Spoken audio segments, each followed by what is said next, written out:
मैं डॉक्टर नरेश चंद्र गोयल, सह आचार्य हिंदी, MSJ राजकीय महाविद्यालय भरतपुर के BA पार्ट प्रथम वर्ष के छात्रों का प्रथम प्रश्न पत्र पर बात हो रही है। JIC के पदों की व्याख्या के अंतर्गत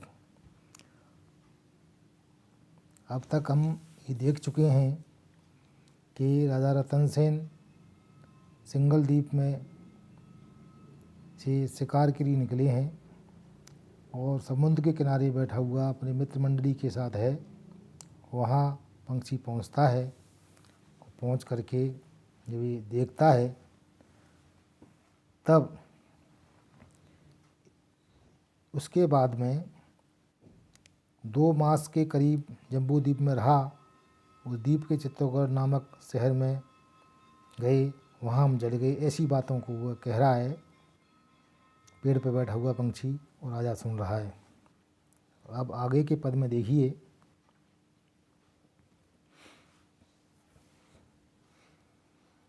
जोगी होय निसरासो राजा, सून नगर जानऊ धुन बाजा।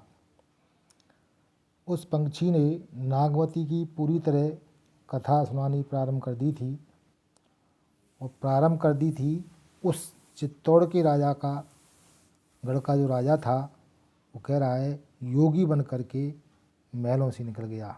जोगी होई निसरासो राजा, निसरा माने निकल गया, जोगी बन करके राजा अपने राज्य से निकल गया। सून नगर जानऊ धुन बाजा, मानो कि वह नगर राजा के बिना धुंधमान यानी अंधकार में लग रहा था, सूना लग रहा था।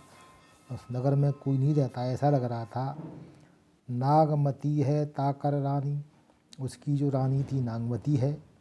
जरी विरह भय कोयल वाणी, और विरह में जल करके वह कोयल के वर्ण जैसी हो गई है। कोयल जिस प्रकार से काली होती है, वाणी कहते हैं वर्ण रंग की, उसी प्रकार से वह जल करके विरह में पूरी तरह कोयल बन गई है।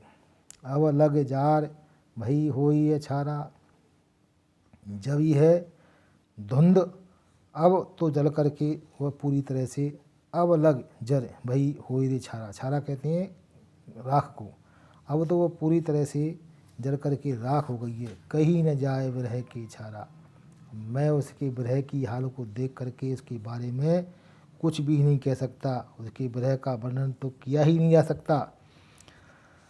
आगे पंछी कह रहा है, या फाट वह जब ही कुकी, जब वह बोलती है थी तो पुकार सुनने वाले का हृदय भी विदीर्ण हो जाया करता था।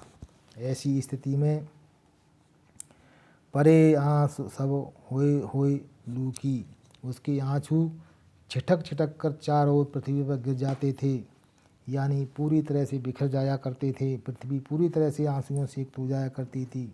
चौखंड चिटकी वह आगी, पृथ्वी पर चारों खंडों में खंड खंड होकर के वह पूरी तरह से आग छिटक गई है।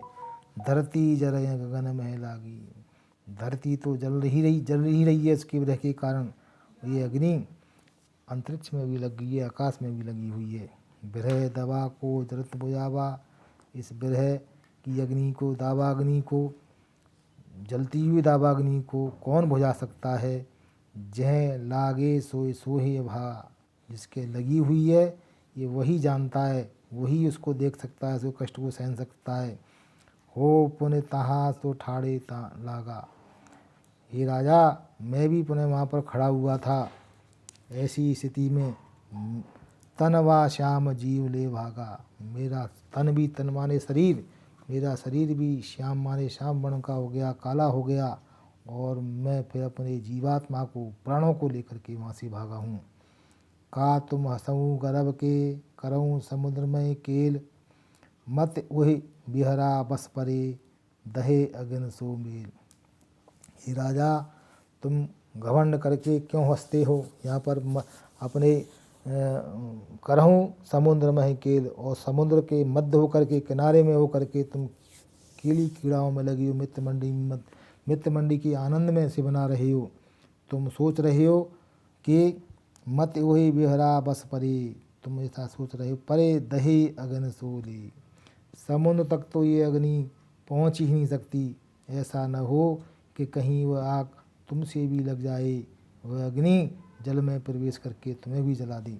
इसलिए हे राजा, तुम ये पूरी तरह से हंसते हुए, आनंद में युक्त हुए ये समुद्र के किनारे कीड़ा कर रहे हो, ये गलत कर रहे हो। पंछी ये बात राजा को समझाता है।